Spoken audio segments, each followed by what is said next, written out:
ಮತ್ತೊಮ್ಮೆ ನಮಸ್ಕಾರ ಮಾಡಿ ದಯವಿಟ್ಟು ಇದು ಪ್ರವಚನ ನಡೆಸಿಕೊಡ್ಬೇಕೆಂದು ಕೇಳಿಕೊಳ್ಳುತ್ತೇವೆ. ಶ್ರೀ ಗುರುಭ್ಯೋ ನಮಃ. ಪರಮಗುರುಭ್ಯೋ ನಮಃ. ಶ್ರೀಮದಾನಂದತೀರ್ಥ ಭಗವತ್ಪಾದಾಚಾರ್ಯ ಗುರುಭ್ಯೋ ನಮಃ. ಹರಿ ಓಂ. ಆಪಾದಮೂಲಿಪರ್ಯಂತಂ ಗುರುಣಾಮಾಕೃತಿಂ ಸ್ಮರೇತ್. ತೇನ ವಿಘ್ನಾಃ ಪ್ರಣಶ್ಯಂತಿ ಸಿದ್ಧ್ಯಂತಿ ಚ ಮನೋರಥಾಃ. ನಾರಾಯಣಾಯ ಪರಿಪೂರ್ಣಗುಣಾರ್ಣವಾಯ ವಿಶ್ವೋದಯಸ್ಥಿತಿಲಯೋನ್ನಿಯತಿಪ್ರದಾಯ ಜ್ಞಾನಪ್ರದಾಯ ವಿಬುಧಾಸುರಸೌಖ್ಯದುಃಖಸತ್ಕಾರಣಾಯ ವಿತತಾಯ ನಮೋ ನಮಸ್ತೆ. ಅಭ್ರಮಂ ಭಂಗರಹಿತಂ ಅಜಡಂ ವಿಮಲಂ ಸದಾ ಆನಂದತೀರ್ಥಮತುಲಂ ಭಜೆ ತಾಪತ್ರಯಾಪಹಂ. ಅರ್ಥಿಕಲ್ಪಿತಕಲ್ಪೋಯಂ ಪ್ರತ್ಯರ್ಥಿಗಜಕೇಸರಿ ವ್ಯಾಸತೀರ್ಥಗುರುರ್ಭೂಯಾತ್. ಅಸ್ಮದಿಷ್ಟಾರ್ಥಸಿದ್ಧಯೇ ತಪೋ ವಿದ್ಯಾ ವಿರಕ್ತ್ಯಾದಿ ಸದ್ಗುಣೋಗಾಕರಾನಹಂ ವಾದಿರಾಜಗುರೂನ್ ವಂದೇ ಹಯಗ್ರೀವದಯಾಶ್ರಯಾನ್. ಪ್ರಣಮತ್ಕಾಮಧೇನುಂಜ ಭಜಸ್ಸುರತರೂಪಮಂ ಶ್ರೀಭಾವಬೋಧಕೃತ್ಪಾದ ಚಿಂತಾಮಣಿಮುಪಾಸ್ಮಹೇ. ಪೂಜ್ಯಾಯ ರಾಘವೇಂದ್ರಾಯ ಸತ್ಯಧರ್ಮರತಾಯ ಚ ಭಜತಾಂ ಕಲ್ಪವೃಕ್ಷಾಯ ನಮತಾಂ ಕಾಮಧೇನವೇ. ನೈವೇದ್ಯಕವಿಶಂಭ್ರಾಮೇ ವೀಕ್ಷತದ್ಭುಕ್ತಿಭಾಗ್ಗುರುಃ ಯೋಧರಶಯದ್ರವಿಮ್ರಾತ್ರೋ ಸತ್ಯಬೋಧವಸ್ತು ಮೇ ಮುದೆ. ಧೀರೇಂದ್ರತೀರ್ಥಗುರುಭ್ಯೋ ನಮಃ. ಹರಿ ಓಂ. ಆರಾಧನೆಯ ಹಾಗೂ ವ್ಯಾಸರಾಜರ ಸಪ್ತಾಹ ಅಂತ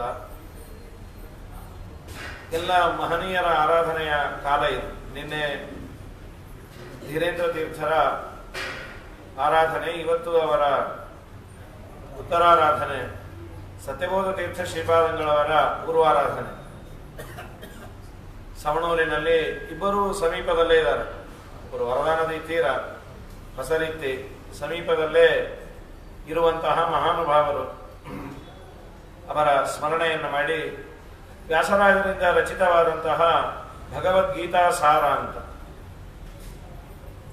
700 ಶ್ಲೋಕದ ಭಗವದ್ಗೀತೆಯನ್ನು ವ್ಯಾಸರಾಜರು ಚಿಕ್ಕದಾಗಿ ಚೊಕ್ಕದಾಗಿ ಎಲ್ಲರೂ ಪಾರಾಯಣ ಮಾಡಿ ಉದ್ಧಾರ ಆಗಲಿ ಅನ್ನೋ ದೃಷ್ಟಿಯಿಂದ ಮಾಡಿಕೊಟ್ಟಿದ್ದಾರೆ.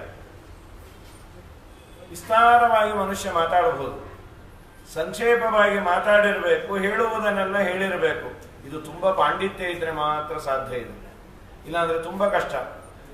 ಪ್ರಿಸೈಸ್ ಮಾಡಿ ಹೇಳೋದಿದೆಯಲ್ಲ, ಅದು ತುಂಬ ಕಷ್ಟ. ವ್ಯಾಸರಾಜರಿಗೆ ಏನು, ಅವರು ಎಲ್ಲವನ್ನೂ ಮಾಡಲಿಕ್ಕೆ ಸಮರ್ಥರು. ದೊಡ್ಡದನ್ನೂ ಮಾಡ್ತಾರೆ, ಚಿಕ್ಕದನ್ನೂ ಮಾಡ್ತಾರೆ. ಜಯತೀರ್ಥರಿಂದ ರಚಿತವಾದ ಬ್ರಹ್ಮಸೂತ್ರ ಭಾಷ್ಯದ ವಿವರಣೆ ತಾತ್ಪರ್ಯ ಚಂದ್ರಿಕಾ ನೋಡಿದ್ರೆ ಅದು ವಿರಾಟ್ ರೂಪ. ಏನು ಅದ್ಭುತವಾಗಿ ಆ ಜಯತೀರ್ಥರ ಅಭಿಪ್ರಾಯವನ್ನು ಚಂದ್ರಿಕೆಯಲ್ಲಿ ವ್ಯಾಸರಾಜರು ತಿಳಿಸೋದು, ಅತಿ ಅದ್ಭುತವಾಗಿ ವಿಸ್ತಾರವಾಗಿ ಅದನ್ನು ತಿಳಿಸಿಕೊಟ್ಟಿದ್ದಾರೆ. ಅಂತಹ ಮಹಾವಿದ್ವಾಂಸರು ಗೀತೆಯನ್ನು ಚಿಕ್ಕದಾಗಿ ಎಷ್ಟು ಚೊಕ್ಕದಾಗಿ ಮಾಡಬಹುದೋ ಅದನ್ನು ಮಾಡಿಕೊಟ್ಟ್ಯಾರ. ಪ್ರಾರಂಭ ಆಗೋದು ಕೇಳಯ್ಯನ ಮಾತ ಪಾರ್ಥನೆ ಗೀತಾದರ್ಥವ. ಗೀತೆಯ ಅರ್ಥವನ್ನ ಕೇಳು ಅಂತ ಅವತಾರಿಕೆಯನ್ನು ಕೊಡ್ತಾರೆ. ಕುರುಕ್ಷೇತ್ರದಲ್ಲಿ ಭಗವದ್ಗೀತೆಯ ಉಪದೇಶ ಆದದ್ದು. ಸಂದರ್ಭ ಯಾವುದು ಅಂದಾಗ ಗೀತೆ ಶುರು ಆಗುವುದೇ ಧರ್ಮಕ್ಷೇತ್ರೇ ಕುರುಕ್ಷೇತ್ರೇ ಸಮವೇತಾಯುತ್ಸವ ಮಾಮಕ ಪಾಂಡವಾಶ್ಚೈವ ಕಿವ ಕುರುವತ ಸಂಜಯ ಅಂತ ಪ್ರಶ್ನೆ ಧೃತರಾಷ್ಟ್ರನದು. ಅದನ್ನೇ ಪ್ರಾರಂಭ ಮಾಡ್ತಾರೆ. ಕುರುಕ್ಷೇತ್ರದಿ ಎನ್ನವರು ಪಾಂಡವರು ಬೇಡೋ ಸಂಜಯ ಏನು ಮಾಡಿದರು ಕೂಡಿ. ಕೇಳಯ್ಯ ಅರಸನೇ ನೋಡಿ ಪಾಂಡವರ ಸೇನ ಮಾತನಾಡಿದ ನಿನ್ನ ಸುತ ದ್ರೋಣಗಿಂತು. ಏನನ್ನ ಮಾಡಿದರು? ನನ್ನವರು ಹಾಗೂ ಪಾಂಡವರು ಅಂತ. ಇಷ್ಟು ದಿವಸ ಅವನ ಮನಸ್ಸಲ್ಲಿದ್ದದ್ದು ಈಗ ಕೇಳೇ ಬಿಟ್ಟ. ನೇನು ನೋಟಕ್ಕೆ ಪಾಂಡವರು ನನ್ನವರೇ ಅಂತ ಇದ್ದ, ಈಗ ಮಾತ್ರ ಮಾಮಕ ಪಾಂಡವಾಶ್ಚೈವ, ನನ್ನವರು ಅಂದ್ರೆ ಕೌರವರೇ, ಪಾಂಡವರು ನನ್ನವರಲ್ಲ ಅಂತ. ಕಿಮಕುರುವತ ಸಂಜಯ, ಏನನ್ನ ಮಾಡಿದರು? ಬೇಡೋ ಸಂಜಯ, ಏನು ಮಾಡಿದರು ಕೂಡಿ. ಆಗ ಸಂಜಯ ಉವಾಚ, ಸಂಜಯ ಉತ್ತರವನ್ನು ಕೊಟ್ಟಿಯಾನೆ.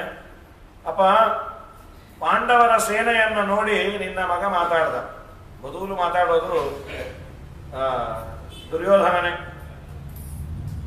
ಅವರಿಗೆ ಪಾಂಡವರ ಸೈನ್ಯ ಸಂಖ್ಯೆಯಲ್ಲಿ ಕಮ್ಮಿ, ಆದರೆ ಇದ್ದ ಮಹಾ ಪರಾಕ್ರಮಗಳು. ಎಲ್ಲಕ್ಕಿಂತ ಸರ್ವೋತ್ತಮನಾದ ಕೃಷ್ಣನನ್ನ, ಜೀವೋತ್ತಮನಾದ ಭೀಮಸೇನ ದೇವರನ್ನು ನೋಡಿ ಅವನಂದ, ಸ್ವಾಮಿ ನನಗೇನೋ ಅನಿಸ್ತಾ ಇದೆ, ಅದು ಮೇಲು ನೋಟಕ್ಕೆ ನಮ್ಮದು ಅಪರ್ಯಾಪ್ತಂ ತದಸ್ಮಾಕಂ ಬಲಂ ಭೀಷ್ಮಾಭಿರಕ್ಷಿತಂ ಪರ್ಯಾಪ್ತಂ ತ್ಯುಧಮೇ ತೇಷಾಂ ಬಲಂ ಭೀಮಾಭಿರಕ್ಷಿತಂ ಅಂತ. ಅಪರ್ಯಾಪ್ತ, ಪರ್ಯಾಪ್ತ. ಅಪರ್ಯಾಪ್ತ ಅನ್ನೋದಕ್ಕೆ ಎರಡು ಅರ್ಥ ಇದೆ. ಭೀಷ್ಮರಿಂದ ರಕ್ಷಿಸಲ್ಪಟ್ಟ ನಮ್ಮ ಸೇನೆ ಅಪರ್ಯಾಪ್ತ ಅಂದ್ರೆ ಅಪಾರವಾಗಿದೆ.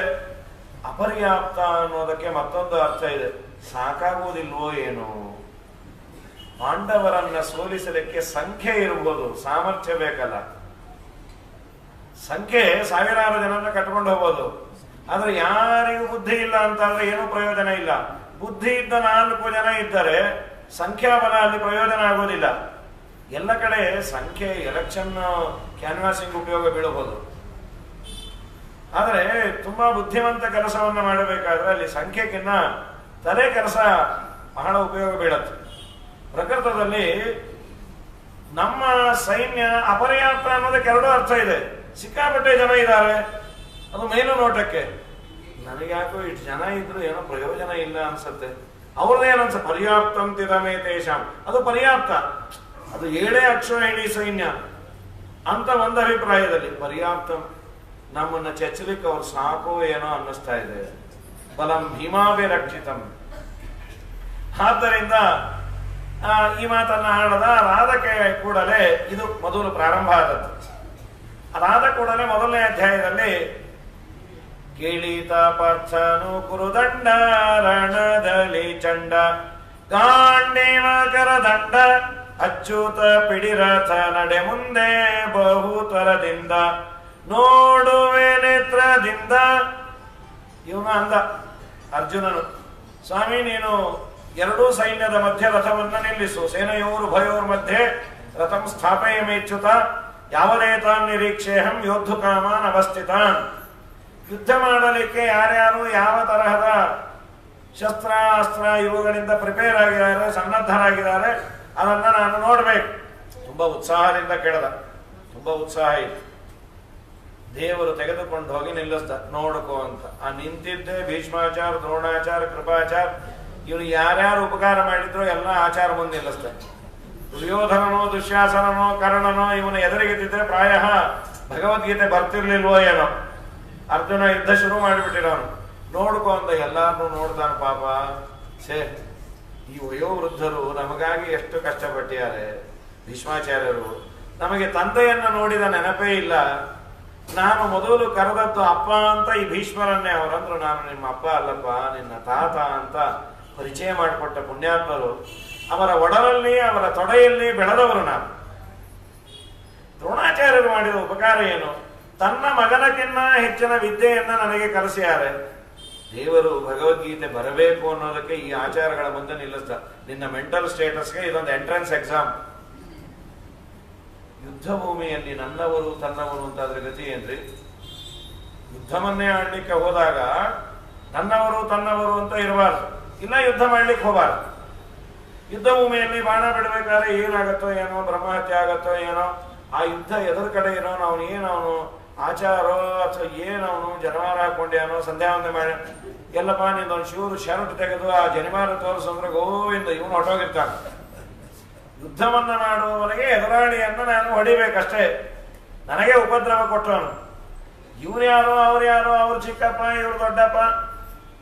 ಕಥಂ ಭೀಷ್ಮಹಂ ಸಂಖ್ಯೆ ದ್ರೋಣಂಚ ಮಧುಸೂದನ ಇಶುವಿ ಪ್ರತಿಯೋತ್ಸ್ಯಾಮಿ ಪೂಜಾರ್ಹವು ಹರಿಸೂದನ. ದೇವರ ವ್ಯವಸ್ಥೆ ಎಷ್ಟು ಚೆನ್ನಾಗಿತ್ತು ಅಂದ್ರೆ ಸ್ವಯಂ ಭೀಷ್ಮಾಚಾರ್ಯರೇ ಹೇಳ್ತಾರೆ, ಎರಡೂ ರಥದ ಮಧ್ಯದಲ್ಲಿ ರಥವನ್ನ, ಸೈನ್ಯದ ಮಧ್ಯದಲ್ಲಿ ರಥವನ್ನ ನಿಲ್ಲಿಸು ಅಂತ ಅಂದದ್ದು ನಿಜ. ನಿಲ್ಲಿಸಿದ್ದು ದೇವರೇ. ಯಾಕೆ? ಅರ್ಜುನ ನೀನು ನೋಡ್ಕೋ ಅಂತ ಒಂದು ಅರ್ಜುನನಿಗೆ ಅವಕಾಶ ಕೊಟ್ಟ.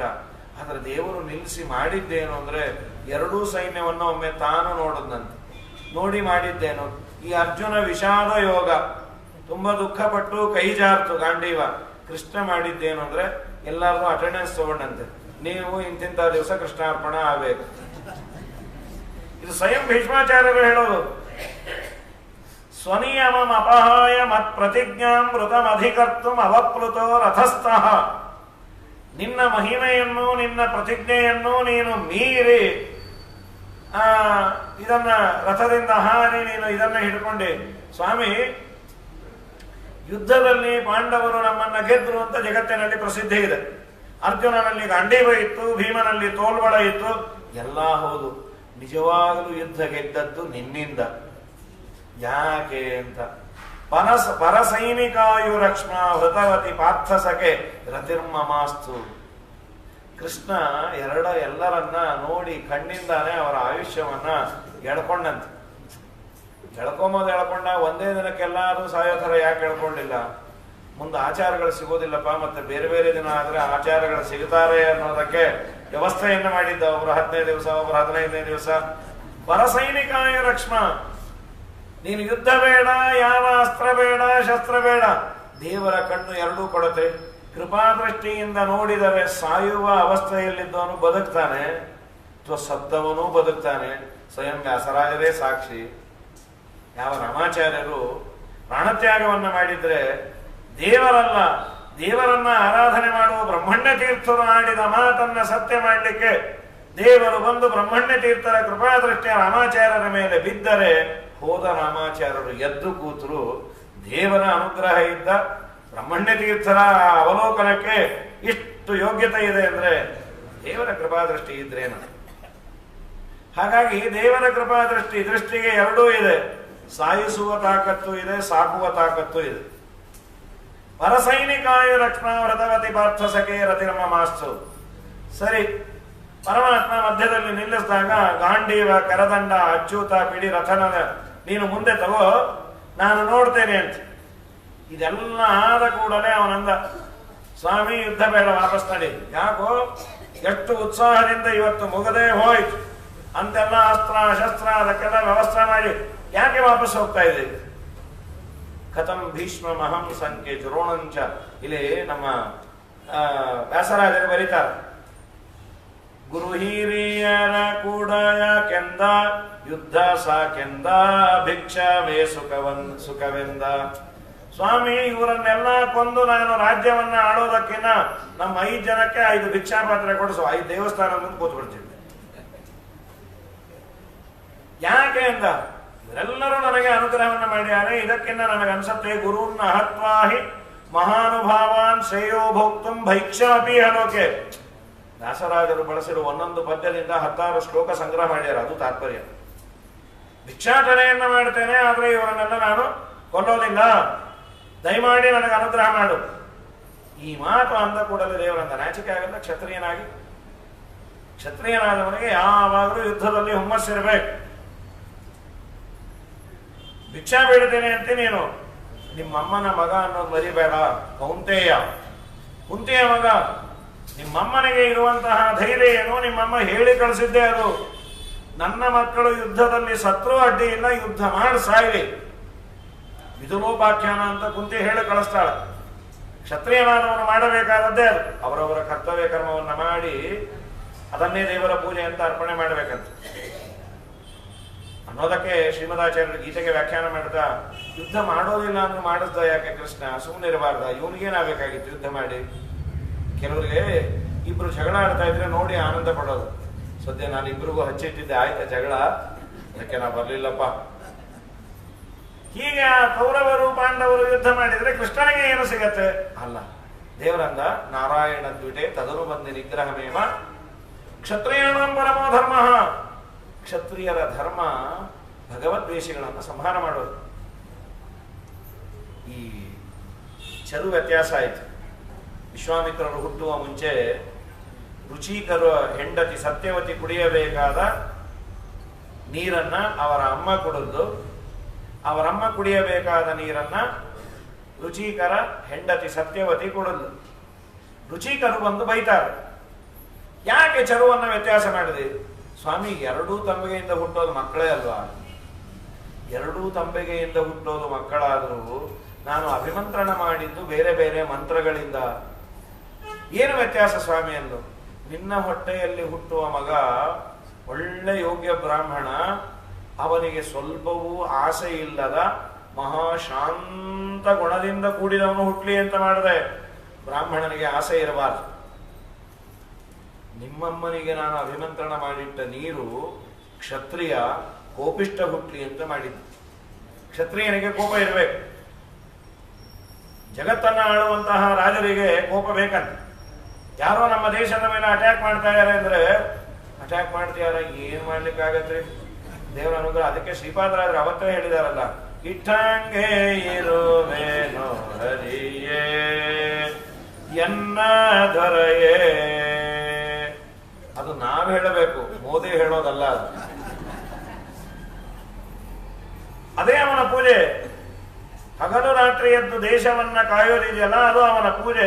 ಅವನು ಚೆನ್ನಾಗಿರ್ಲಿ ಅಂತ ನಾವು ದೇವರಿಗೆ ಪುಷ್ಪವನ್ನ ಅರ್ಪಣೆ ಮಾಡ್ಬೇಕು. ನಮ್ಮನ್ನ ಕಾಯುವ ರಾಜ ಚೆನ್ನಾಗಿರ್ಲಿ, ನಮ್ಮ ದೇಶವನ್ನ ಕಾಯುವ ಸೈನಿಕರು ಚೆನ್ನಾಗಿರ್ಲಿ ಅಂತ.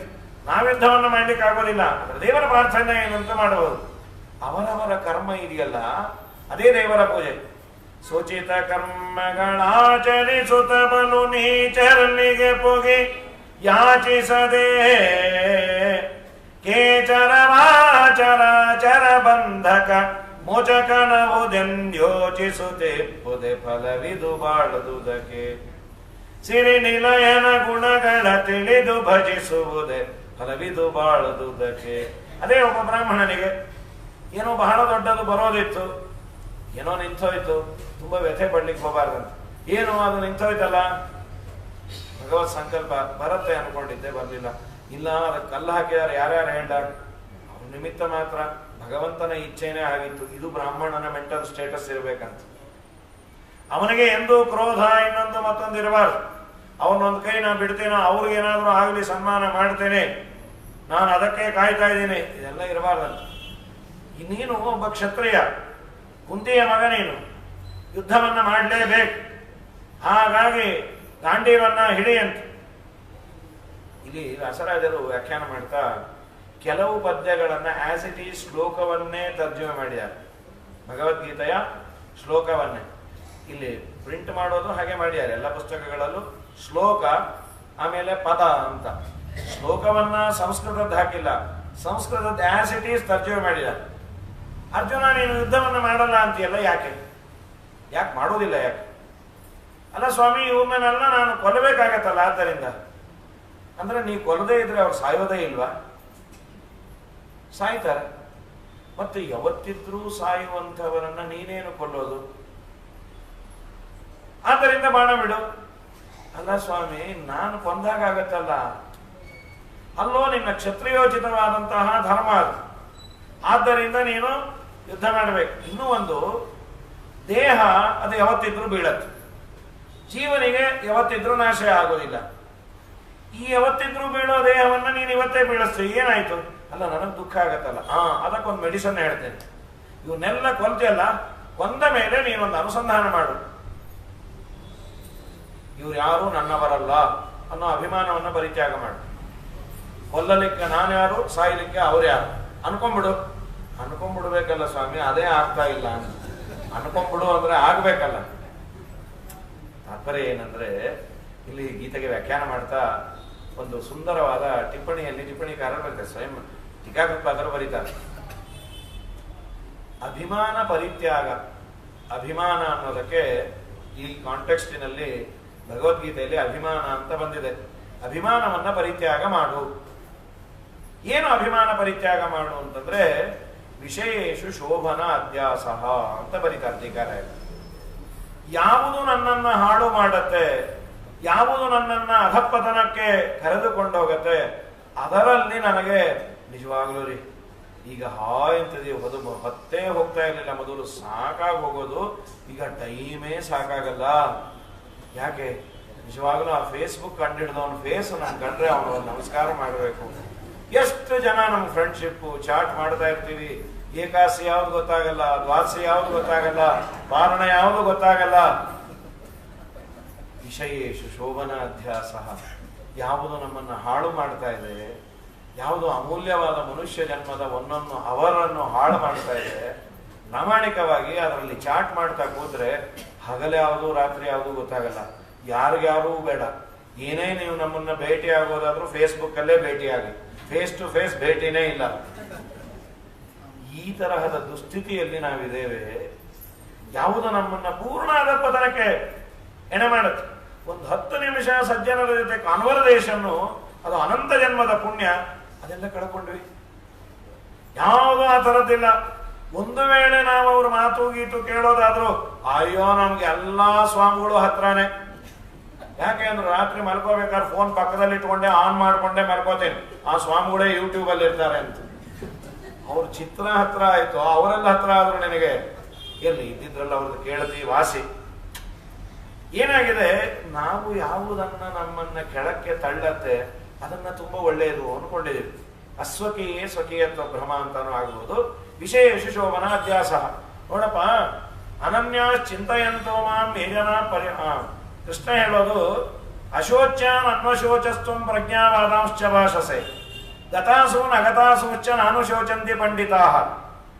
ಅರ್ಜುನ, ನೀನು ವಿಷಾದ ಮಾಡೋದ್ರಲ್ಲಿ ಅರ್ಥವೇ ಇಲ್ಲ. ಅವ್ರು ಯಾವತ್ತಿದ್ರು ಸಾಯೋದೇ, ದೇಹ ಅದಕ್ಕೆ ಬಿದ್ದೇ ಬೀಳ್ತಾ. ಅಲ್ರಿ, ನಾನು ಕೊಂದೆ ಅಂತ ಆಗತ್ತಲ್ಲ, ನಾ ಅಭಿಮಾನ ಬಿಡುವಂತ ಇದ್ದೇನಲ್ಲ, ಇದನ್ನೇ ಚೆನ್ನಾಗಿದೆ ರೀ. ಅದು ಯಾವುದೋ ಒಂದು ಕೊಳಕು ಪದಾರ್ಥ ಇತ್ತು, ತುಂಬಾ ಕೊಳಕು. ಅದನ್ನು ಮುಟ್ಟಿದ ಕೂಡಲೇ ಕೆಸರು ಕೈಗೆ ಹತ್ತತ್ತೆ. ಕೆಸರಿನಲ್ಲಿ ಮುಳುಗಿದ ಒಂದು ಗಡಿಗೆ ಅಥವಾ ಕೆಸರೆ ಕೈ ಹಾಕಿದ್ರೆ ಗ್ಯಾರಂಟಿ ತೊಳ್ಕೋಬೇಕು. ಯಾರೋ ಕೈ ಹಾಕಿದ, ಹೇಳಿದ್ರು ಬೇಡ ರೀ ಅದು ಕೆಸರು, ಕೈ ಹತ್ತದ ಆಯ್ತಾ, ನಮಗೂ ಗೊತ್ತು ಮುಂದೆ ಫಸ್ಟ್ ಕ್ಲಾಸ್ ಬೋರ್ವೆಲ್ ನೀರಿದೆ ತೊಳ್ಕೋಬಹುದು.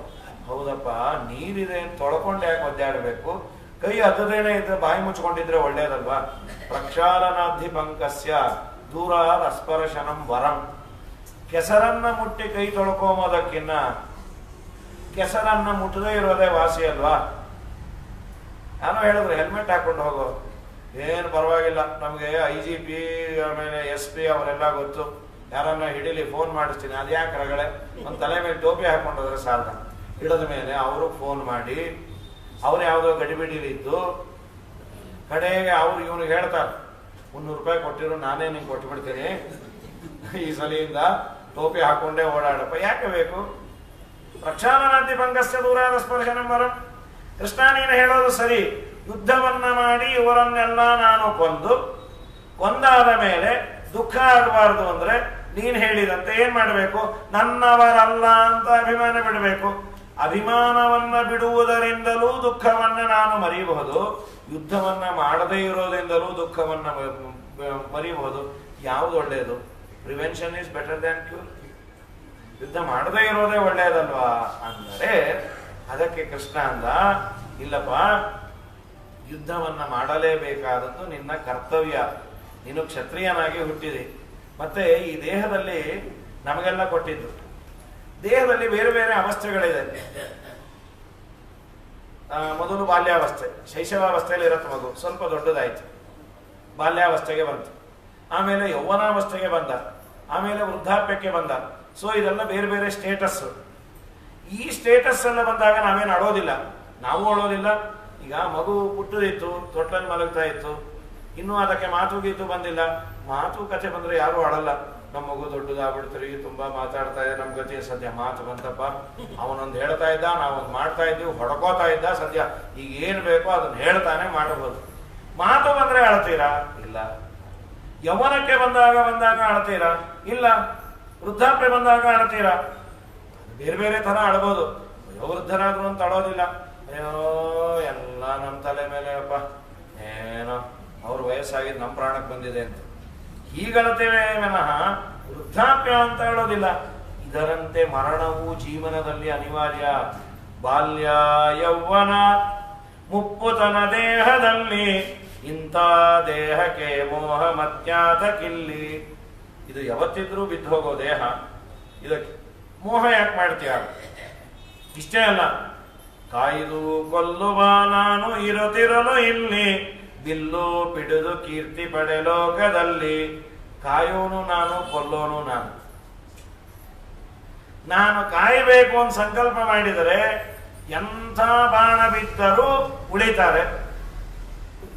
ಅವರು ಸಾಯಬೇಕು ಅಂತ ನಾನು ಸಂಕಲ್ಪವನ್ನು ಮಾಡಿದರೆ ಯುದ್ಧಕ್ಕೆ ಬರದೇ ಇದ್ರೂ ಮನೆಯಲ್ಲಿ ಕೃಷ್ಣಾರ್ಪಣ ಆಗ್ತಾನೆ. ಕಾಯ್ದು ಕೊಲ್ಲುವ, ಕಾಯುವವನು ನಾನು, ಕೊಲ್ಲೋನು ನಾನು. ಇದ್ದಾಗ ನಿನಗ್ಯಾಕೆ ಚಿಂತೆ? ಎಷ್ಟು ದೇವರು ಹೇಳಿದ್ರು, ನೀನು ಅಸ್ವತಂತ್ರ, ನಾನೇ ಎಲ್ಲ ನಿಂತು ಮಾಡೋಣ, ನಿನಗೆ ಕೀರ್ತಿಯನ್ನ ಕೊಡ್ತೇನೆ, ನಿನ್ನ ಕರ್ತವ್ಯ ಕರ್ಮವನ್ನ ನೀನು ಮಾಡು. ಇದು ಎಲ್ಲರಿಗೂ ನಮ್ಮ ಕರ್ತವ್ಯ ಕರ್ಮ ಸ್ನಾನ ಸಂಧ್ಯಾ ವಂದನೆ ದೇವರ ಪೂಜೆ ನಮ್ಮೊಳಗೆ ನಿಂತು ಮಾಡಿಸುವವನು ದೇವರೇ. ದೇವರೇ ಮಾಡಿಸೋನಲ್ಲ, ದೇವರೇ ದೇವರ ಪೂಜೆ ಮಾಡೋನಂತ. ಮಹಾಲಕ್ಷ್ಮೀ ದೇವಿ ಅದನ್ನೇ ಅಂತಾಳೆ.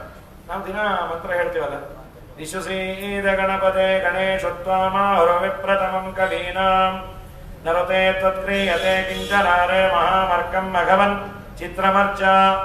ಆ ವೇದದ ಅರ್ಥವೇ ಅದು. ಹೇ ಗಣಪತೆ, ಎಲ್ಲ ಗಣಗಳಿಗೆ ಅಧಿಪತಿಯಾದ ಭಗವಂತ, ನನ್ನಲ್ಲಿ ಪ್ರವೇಶ ಮಾಡು. ಯಾಕೆ ನಿನ್ನಲ್ಲಿ ನಾನು ಪ್ರವೇಶ ಮಾಡಬೇಕು? ವಿಶ್ವಸೀದ ಗಣಪತೆ ಗಣೇಶತ್ವಾಮಾಹು ವಿಪ್ರಥಮಂ ಕವೀನಾಂ ವಿಪ್ರಥಮಂ. ಜ್ಞಾನಿಗಳಲ್ಲಿ ನೀನು ಮಹಾಶ್ರೇಷ್ಠ ಸರ್ವಜ್ಞ ಅಂತ ನಿನ್ನನ್ನೇ ಕರೀತಾರೆ. ನರುತೆ ತತ್ಕ್ರಿಯತೆ, ಋತೆ ಅಂದ್ರೆ ಹೊರತಾಗಿ. ನೀನು ನನ್ನಲ್ಲಿ ಪ್ರವೇಶ ಮಾಡಿಲ್ಲ ಅಂತಾದ್ರೆ ನಾನು ಏನು ಮಾಡ್ಲಿಕ್ಕಾಗೋದಿಲ್ಲ. ಆದ್ದರಿಂದ ನೀನು ನನ್ನಲ್ಲಿ ಪ್ರವೇಶ ಮಾಡು. ನಾನಲ್ಲ, ತತ್ವಾಭಿಮಾನಿ ದೇವತೆಗಳು ಏನು ಮಾಡ್ಲಿಕ್ಕಾಗೋದಿಲ್ಲ, ಸ್ವಯಂ ಬ್ರಹ್ಮದೇವರು ಏನು ಮಾಡ್ಲಿಕ್ಕಾಗೋದಿಲ್ಲ. ಯಸ್ಮಾತ್ ಬ್ರಹ್ಮೇಂದ್ರ ರುದ್ರಾದಿ ದೇವತಾನಾಂ ಶ್ರೇಯೋಪಿತ ಜ್ಞಾನಸ್ಫೂರ್ತಿ ಹೇಳ್ಬಿಟ್ರು ಆಚಾರ್ಯರು. ಈಶಾವಾಸ್ಯಕ್ಕೆ ವ್ಯಾಖ್ಯಾನ ಮಾಡ್ತಾರೆ. ಎಲ್ಲರ ಜ್ಞಾನವನ್ನ ಆಕ್ಟಿವೇಟ್ ಮಾಡೋನೇ ಈ ದೇವರು. ತಿಳಿವಂಬುವವನೇನೆ, ತಿಳಿದು ತಿಳಿಸುವ ನೀನೆ, ತಿಳಿವ ವಸ್ತು ನೀನೆ, ತೀರ್ಥ ಪದನೇ, ತಿಳಿದುದಕ್ಕೆ ಫಲ ನೀನೆ, ತಿಳಿಯಗೊಡದವ ನೀನೆ, ತಿಳಿವ ಸ್ವತಂತ್ರ ನಿನದು ತಿಳಿಸೋ ಸರ್ವೇಶ. ಮುಖ್ಯ ಕಾರಣ ವಿಷ್ಣು ಸ್ವತಂತ್ರ ಸರ್ವೇಶ. ಆ ತಿಳುವಳಿಕೆಯ ಮೇಲೆ ಹೋಲ್ಡ್ ನಿಂಗಿದೆ. ಯಾರ್ಯಾರಿಗೆ ಎಷ್ಟು ತಿಳಿಬೇಕು, ಎಷ್ಟು ತಿಳಿದದ್ದು ಆಚೆ ಬರಬೇಕು, ಅದು ದೇವರು ಡಿಸೈಡ್ ಮಾಡ್ಯಾರ. ನಮ್ಮ ಬುದ್ಧಿಶಕ್ತಿಯ ಮೇಲೆ ನಮಗೆ ಹೋಲ್ಡ್ ಇಲ್ಲ. ಇರೋದಾದ್ರೆ ನಾವೆಲ್ಲರೂ ಏನೇನು ಅನ್ಕೋತೀವೋ ಅದೇ ಆಗಬೇಕಾಗಿತ್ತು. ಇವನು IAS, ಅವನು IPS, ಇವನು ಬೋನ್ ಸ್ಪೆಷಲಿಸ್ಟು, ಅವನು ಹಾರ್ಟ್ ಸ್ಪೆಷಲಿಸ್ಟು, ಯಾವ ಸ್ಪೆಷಲಿಸ್ಟು ಆಗೋದಿಲ್ಲ. ಭಗವಂತನ ಸಂಕಲ್ಪ ಏನಾಗಬೇಕು ಅಂತಿರುತ್ತೆ. ಕೆಲವರಿಗೆ ಸಿಕ್ಕಾಪಟ್ಟೆ ಬುದ್ಧಿಶಕ್ತಿ ಇರುತ್ತೆ, ಕೆಲವರು 10 ಬಾರಿ ಹೇಳಿದ್ರು ತಿಳಿಯೋದಿಲ್ಲ, ಕೆಲವರು ಒಂದೇ ಬಾರಿ ಹೇಳಿದ್ರೆ ತಿಳಿಯುತ್ತೆ, ಕೆಲವರು 10 ಬಾರಿ ಹೇಳಿದ್ರು ತಿಳಿಯೋದಿಲ್ಲ ಅನ್ನೋದು ತಿಳಿಯಲ್ಲ, 11ನೇ ಬಾರಿನೂ ಹೇಳ್ತಾ ಇರ್ತಾರೆ. ಹೀಗೆಲ್ಲ ಅವರವರ ಯೋಗ್ಯತೆ ಜನ್ಮಾಂತರದ ಪುಣ್ಯ ಪಾಪಗಳ ಮೇಲೆ ಡಿಪೆಂಡ್ ಆಗಿರುತ್ತೆ. ಅದಕ್ಕೆ ದೇವರಂದ ಕಾಯುವವನು ನಾನು. ನಿಶಸೀದ ಗಣಪತೆ ಗಣೇಶತ್ವಾಮಾಹುರ ವಿಪ್ರಥಮಂ ಕವೀನಾಂ. ನಾವು ಮಾಡುವ ಪೂಜೆ ಇದು ಯುದ್ಧಕ್ಕೆ ಸಂಬಂಧಪಟ್ಟದ್ದು, ಕ್ಷತ್ರಿಯರದ್ದು. ನಮ್ಮ ಹಣೆ ಬರ ಏನು, ನಾವು ಅದನ್ನೇ ಚಿಂತನೆ ಮಾಡಬೇಕು. ನೀರಿನಲ್ಲಿ ಭಗವಂತನ ರೂಪಗಳಿದೆ, ಶಾಲಿಗ್ರಾಮದಲ್ಲಿ ಭಗವಂತನ ರೂಪಗಳಿದೆ, ಮಂತ್ರಗಳಲ್ಲಿ ಭಗವಂತ ಪ್ರತಿಪಾದ್ಯನಾಗಿದ್ದಾನೆ. ನುಡಿಯುವ ನನ್ನ ನಾಲಿಗೆಯಲ್ಲಿ ನುಡಿಸಬೇಕು. ನಾಲಿಗೆ ನುಡಿಬೇಕಾದ್ರೆ ಆ ಮಂತ್ರ ಮೊದಲು ತಲೆಯಲ್ಲಿ ಇರಬೇಕು. ತಲೆಯಲ್ಲಿ ಇರಬೇಕು ಅಂದ್ರೆ ಇವನು ಮೊದಲು ಅಧ್ಯಯನ ಮಾಡಿರಬೇಕು. ಆ ಅಧ್ಯಯನ ಮಾಡಿದ್ದು ಇವನು ಮರೀದೇ ಇರೋ ತರ ಅದನ್ನ ಮನಸ್ಸಲ್ಲಿ ಪ್ರಿಂಟ್ ಮಾಡಿರಬೇಕು. ಆ ಪೂಜೆಗೆ ಕೂತಾಗ ಅದೇ ಮಂತ್ರ ಬರಬೇಕು ಅಂದ್ರೆ ಅದೇ ಆರ್ಡರ್ ಅಲ್ಲಿ ರುದ್ರದೇವರು ಮನೋಭಿಮಾನಿಯಾದವರು ಕಳಿಸ್ತಾ ಇರಬೇಕು. ಡೈಲಿ ಮಾಡ್ತಾ ಇದ್ದೇವೆ, ಇದ್ಯಾವುದು ನಮಗೆ ಗೊತ್ತಿಲ್ಲ, ರೊಟೀನು. ಪುರುಷ ಸೂಕ್ತ ಬೇಕು ಅಂದ್ರೆ ಸಹಸ್ರಾಚೇತ ಪುರುಷ ಸಹಸ್ರಾಕ್ಕೆ ಸಹಸ್ರಪಾತ್ ಬರ್ತಾ ಇದೆ. ಇದೇ ದೇವರು ಸ್ವಲ್ಪ ಏನಾದರೂ ಅನುಗ್ರಹ ಕಮ್ಮಿ ಮಾಡಿ ಕಟ್ ಅಂಡ್ ಪೇಸ್ಟ್ ಮಾಡ್ತಾ ಇದ್ರೆ ಸಹಸ್ರಾಚೇತ ಪುರುಷ ಸಹಸ್ರಾಕ್ಕ ಸಹಸ್ರಪಾತ್ ಪವಮಾನ ಪವಮಾನ ಪವಮಾನ ಜಗದ ಪ್ರಾಣ ಅಹಂ ರುದ್ರೇ ವಿರ್ವಸೋ ವಿಚ್ಚರಾಮ್ಯಮಾದಿತ್ಯ ಋತ ವಿಶ್ವದೇವೈ ಪೂಜ್ಯಾಯ ರಾಘವೇಂದ್ರಾಯ ಸತ್ಯಧರ್ಮರತಾಯ ಚ. ಹೀಗೆ ಯಾವ್ಯಾವುದೋ ಬರ್ತಾ ಇದ್ರೆ ತಲೆಯಲ್ಲಿ 5-6 ಫೈಲ್ಸ್ ಇದೆ. ರಾಘವೇಂದ್ರ ಸ್ತೋತ್ರ ಇದೆ, ವಾಯುಸ್ಥಿತಿ ಇದೆ, 16 ಫೈಲ್ಸ್ ಅನ್ನ. ಈ ತರಹ ಮಾತಾಡುವವರನ್ನ ನಾವು ಹುಚ್ಚ ಅಂತ ಕರೀತೇವೆ. ಆದರೆ ಅವನಿಗೆ ತಲೆಯಲ್ಲಿ ಬರುವ ಸ್ಕ್ರಿಪ್ಟೇ ಹಾಗೆ ಬಂದ್ರೆ ಯಾರ ಹತ್ರ ಹೋಗೋದು? ನಿಮ್ಯಾನ್ಸ್ಗೆ ತೋರಿಸ್ತೇವೆ. ಅವರೆಲ್ಲೋ ತಲೆಗೆ ಏಟು ಬಿತ್ತ, ಎಲ್ಲಾನ ಬಿದ್ದಿದಾರ, ಅದು ಹೇಳ್ತಾ ಇಲ್ಲ ಡಾಕ್ಟ್ರೆ. ಅವ್ರು ಎಲ್ಲಿ ಬಿದ್ದಿದ್ದು ಹೇಳ್ತಾನೂ ಇಲ್ಲ, ಯಾಕೆಂದ್ರೆ ಬಿದ್ದಿದ್ದು ಮರ್ತು ಹೋಗಿದಾರ ಅವರು. ಈ ಅವಸ್ಥೆಯನ್ನ ದೇವರು ಮಾಡಿಲ್ಲ. ಯಾವತ್ತೋ ನಾನು 7-8 ವರ್ಷಕ್ಕೆ ಕಲಿತ ಸಂಧ್ಯಾ ವಂದನೆಯೋ, 10 ವರ್ಷಕ್ಕೆ ಕಲಿತ ಪುರುಷ ಸೂಕ್ತವೋ, ಮರೆಯದೆ 70ನೇ ವರ್ಷಕ್ಕೂ ಬರ್ತಾ ಇದೆ ಅಂದ್ರೆ ಅದು ದೇವರ ಅನುಗ್ರಹ. ದೇವರು ನನ್ನನ್ನ ಕಲಿತ ಸೂಕ್ತವನ್ನ ಎರೇಸ್ ಮಾಡೋದು ಎಷ್ಟೊತ್ತು, ಅಥವಾ ಎರೇಸ್ ಮಾಡೋದು ಬೇಡ, ಕಟ್ ಅಂಡ್ ಪೇಸ್ಟ್ ಮಾಡಿ ಯಾವ್ಯಾವುದೋ ಏನೋ ಕೇಳಿದ್ರೆ ಏನೋ ಉತ್ತರ. ಅವರನ್ನ ಹುಚ್ಚು ಅಂತೀವಿ, ಅವರ ಮೆಂಟಲ್ ಸ್ಟೇಟಸ್ಸೇ ಆಗಿರತ್ತಂತೆ. ಅವರು ನಿಮಗೆ ಉತ್ತರ ಕೆಟ್ಟದಾಗಿ ಕೊಡಬೇಕು ಅನ್ನೋ ಉದ್ದೇಶ ಅಲ್ಲ, ನೀವು ಕೇಳಿದ ಕೂಡಲೇ ಕ್ವಶನ್ನೇ ಆಗಿರತ್ತೆ ಅನ್ನುವ ಭಾವನೆ ಇರತ್ತಂತೆ. ಹಾಗೆ ದೇವರು ಮಾಡಿಲ್ಲ. ಹಾಗಾಗಿ ನುಡಿಯುವವನ ನಾಲಿಗೆಯಲ್ಲಿ ಇದ್ದು, ಮಂತ್ರ ಪ್ರತಿಪಾದ್ಯನಾಗಿ ಬಳಸುವ ನೀರಲ್ಲಿ ಇದ್ದು, ಶಾಲಿಗ್ರಾಮದಲ್ಲಿ ಇದ್ದು, ದೇಶದಲ್ಲಿದ್ದು, ಕಾಲದಲ್ಲಿದ್ದು ಒಂದು ಪೂಜೆ ಮಾಡಿಸ್ಕೊಂಡ್ಯಾನೆ ಅಂದ್ರೆ ಸದಾಚಾರ ಸ್ಮೃತಿಗೆ ವ್ಯಾಖ್ಯಾನ ಬರೀತಾ ಅಂತಾರೆ, ಒಂದು ಸಣ್ಣ ಮಂತ್ರವೋ ಸ್ತೋತ್ರವೋ ಪಾರಾಯಣ ಮಾಡಿದೆ ಅಂದ್ರೆ ರಥೋತ್ಸವ ಆದಂತೆ ಅನುಸಂಧಾನ ಮಾಡು. ಯಾಕೆ? ಅದರ ಹಿಂದೆ 10 ಜನ ತತ್ವಾಭಿಮಾನಿ ದೇವತೆಗಳ ಅನುಗ್ರಹ, 10 ಜನ್ಮದ ಪುಣ್ಯ, ಇದೆಲ್ಲವೂ ಸೇರಿದ್ದರೆ ಮಾತ್ರ ದೇವರು ಇದನ್ನು ಒದಗಿಸ್ತಾನೆ. ಇಲ್ಲ ಅಂದ್ರೆ ಒದಗಿಸೋದೇ ಇಲ್ಲ ಅಂತ. ಎಷ್ಟೋ ಮನೆಯಲ್ಲಿ ದೇವರ ಪೆಟ್ಟಿಗೆ ಇದೆ, ಪೂಜೆ ಮಾಡಲಿಕ್ಕೆ ಬೇಕಾದ ಅನುಕೂಲತೆ ಇದೆ, ಬಾವಿ ಇದೆ, ನೀರಿದೆ, ಎಲ್ಲ ಇದೆ. ಆ ಮಾಡೋನಿಗೆ ಮನಸ್ಸಿಲ್ಲ. ಪಾಪ ಹೆಂಡತಿ ಹೇಳ್ತಿರ್ತಾರೆ, ಪೂಜೆ ಮಾಡಬಾರ್ದ? ನಿಂಗೆ ಗೊತ್ತಿಲ್ಲ, ನಮ್ಮ ತಾತ ದೇವ್ರ ಪೆಟ್ಟಿಗೆ ಬಿಚ್ಚಲಿಕ್ಕೆ ಹೋಗಿ ಸತ್ತು ಹೋಗಿದ್ದು. ಅವಳು ಅವತ್ತಿಂದ ಬೇಡ್ತಾರೆ, ದಯಮಾಡಿ ನೀವು ದೇವ್ರ ಪೆಟ್ಟಿಗೆ ಹತ್ರ ಹೋಗ್ಬೇಡ್ರಪ್ಪ, ಹೆಚ್ಚು ಕಮ್ಮಿ ಅದು ಎಷ್ಟೋ ವರ್ಷ ಆದ್ಮೇಲೆ ದೇವ್ರ ಪೆಟ್ಟಿಗೆ ಬಿಚ್ಚಿದಾಗ ಅಲ್ಲೊಂದು ಚೇಳ ಕುಟುಕಿತ್ತು. ದೇವ್ರ ಪೆಟ್ಟಿಗೆ ಬಿಚ್ಚಿದಾಗ ಸತ್ತೋದ ಅದ್ರ ಗತಿ ಏನು? ಹಾಗಾಗಿ ಹೀಗೆ ಏನೇ ಒಂದು ಪೂಜೆ ಮಾಡಬೇಕಾದ್ರೂ ಪ್ರಾಚೀನ ಪುಣ್ಯ ಇದ್ರೆ ಇದೆಲ್ಲ ದೇವರು ಒದಗಿಸ್ತಾನೆ. ಅದಕ್ಕೆ ದೇವರಂದ ನೋಡು, ಕಾಯುವವನು ನಾನು, ಕೊಲ್ಲುವವನು ನಾನು, ನಿನಗೇನು ಬರೋದಿಲ್ಲ, ಅವಶ್ಯ ಯುದ್ಧವನ್ನ ಮಾಡು. ಮತ್ತೆ ಇನ್ನೂ ಒಂದು ಹೇಳ್ತೇನೆ, ದೇಹ ಬೀಳತ್ತೆ, ಅದ್ರ ಜೀವ ಇದಾನಲ್ಲ ಅವನು ನಿತ್ಯ. ಜೀವನಿಗೆ ಮರಣ ನೈನಂ ಚಿಂದಂತೆ ಶಸ್ತ್ರಾಣಿ ನೈನಂ ದಹತಿ ಪಾಲಕಃ ನಚೈನಂ ಕ್ಲೇದಯಂತ್ಯಾಪೋ ನ ಶೋಷಯತಿ ಮಾರುತಃ. ದೇಹ ಯಾವತ್ತು ಬೀಳೋದೆ, ಆತ್ಮನಿಗೆ ನಾಶ ಇಲ್ಲ. ನೀನು ಯಾರ ನಾಶದ ಭಯಕ್ಕೆ ಭಯಪಡ್ತಾ ಇದ್ದೀ? ಅದಕ್ಕೆ ಶಸ್ತ್ರದಂಜಿಕೆ ಇಲ್ಲ ಜೀವಕ್ಕೆ, ಈ ದೇಹಕ್ಕೆ ಪಾವಕನದ ಹಕ್ಕೆ, ಉದಕಗಳಿಂದ ವೇದನಯಾತನೆ ಜೀವಕ್ಕೆ, ಮಾರುತನ ಶೋಷಕ್ಕೆ ನಿತ್ಯ ಭೇದ್ಯಾತ ಜೀವನ ಸನಾತನ. ವಸ್ತ್ರದಂಗೆ ಈತನವು ಆದವು ಪೋದವು ನಿನಗಯ್ಯ ನನಗಿಲ್ಲಯ್ಯ, ಅದನ ಬಲ್ಲೆನಯ್ಯ. ಒಂದು 100 ಶ್ಲೋಕವನ್ನ 4 ಲೈನಲ್ಲಿ ವ್ಯಾಸರಾಜರು ಸೆರೆ ಹಿಡಿದರು. ನೋಡು ಅರ್ಜುನ, ಜೀವನನ್ನ ನೀನು ಕೊಲ್ಲಿಕ್ಕಾಗಲ್ಲ. ನೈನಂ ಚಿಂದಂತಿ ಶಸ್ತ್ರಾಣಿ ನೈನಂ ದಹತಿ ಪಾವಕಃ. ಅಗ್ನಿ ಸುಡೋದಿಲ್ಲ, ನೀರು ನೆನೆಸೋದಿಲ್ಲ, ಜೀವನ ಸ್ಟೇಟಸ್ ಆಗಿದೆ. ಮಾರುತನ ಶೋಷಕ್ಕೆ ನಿತ್ಯ ಅಭೇದ್ಯ ತಾ ಜೀವನ ಸನಾತನ. ಹಾಗಾದ್ರೆ ಈ ದೇಹ ಹೋಗುತ್ತಲ್ಲ, ಇದು ಬಟ್ಟೆ ಇದ್ದ ಹಾಗೆ.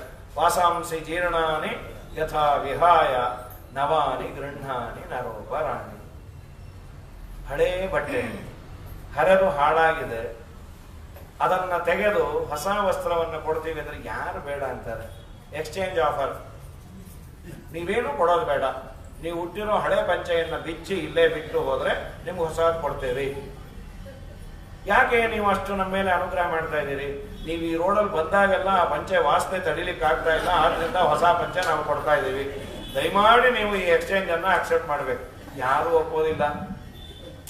ಫ್ರೀ ಎಕ್ಸ್ಚೇಂಜ್ ಆಫರ್ಗೆ ಅನಿವಾರ್ಯ ಪೆದ್ದಾಗೆ ಎಕ್ಸ್ಚೇಂಜ್ ಆಫರ್ ಅಂತ ಹೇಳಿ, big sale exchange offer bumper ಅಂತ ಹೇಳಿ ನಿಮ್ಮ ಮನೆ ಮಿಕ್ಸಿ ಇದ್ರೆ 200 ರೂಪಾಯಿ ಕೊಡ್ತಾರೆ, 350 ರೂಪಾಯಿ ಆಟೋ ಚಾರ್ಜ್ ಆಗಿರುತ್ತೆ ಹೋಗೋಕ್ಕೆ ಬರಕ್ಕೆ.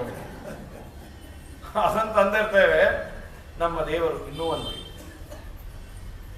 ಈ ದೇಹದಲ್ಲಿ ಎಲ್ಲಾ ಅವಯವಗಳು ಕ್ಷೀಣಿಸಿದಾಗ ದೇವರು ಕೊಡುವ ದೊಡ್ಡ ವರ ಅಂದ್ರೆ ಮರಣ. ಇನ್ನೇನು ದೇಹದಲ್ಲಿ ತಾಕತ್ತಿಲ್ಲ, ಪ್ರತಿಯೊಂದು ಅವನಿಗೆ ಇನ್ನೊಬ್ಬರಿಂದಲೇ ಆಗಬೇಕು ಅನ್ನುವ ಅವಸ್ಥೆ ಇದ್ದಾಗ ಮಾಡುವವರಿಗೆ ನೋವಾಗತ್ತೆ. ಏನ್ ನಮ್ಮ ಕರ್ಮವನ್ನು ಮಾಡಿಸಿಕೊಳ್ಳೋನಿಗೂ ನೋವಾಗತ್ತೆ. ಏನ್ ನನ್ನ ಕರ್ಮ ಅಪ್ಪ, ಯಾವತ್ತು ಸಾಹಿತ್ಯನೋ ಎಷ್ಟು ಇವರಿಂದ ಮಾಡಿಸಿಕೊಳ್ಳೋದು. ನನಗೂ ಈ ಸುಟ್ಟ ಜೀವಕ್ಕೂ ತೃಪ್ತಿ ಇಲ್ಲ, ಮಾಡೋರ್ಗೂ ಖುಷಿ ಇಲ್ಲ. ಸ್ವಾಮಿ ದಯಮಾಡಿ ನನ್ನನ್ನು ಎಳ್ಕೊಂಡು ಹೋಗ್ತೀಯಾ? ಅನ್ನ ಹೋಗ್ತಾ ಇಲ್ಲ, ಆಹಾರ ಹೋಗ್ತಾ ಇಲ್ಲ, ಮೈಯೆಲ್ಲ ವೇದನೆ, ಮುಟ್ಟಿದಲ್ಲಿ ನೋವು, ನಾನಾ ತರಹದ ರೋಗಗಳು ಬಂದಾಗ ಆ ವೇದನೆಯನ್ನು ಅನುಭವಿಸೋದಕ್ಕಿಂತ ಹೋಗೋದೇ ವಾಸಿ ಅಂತ.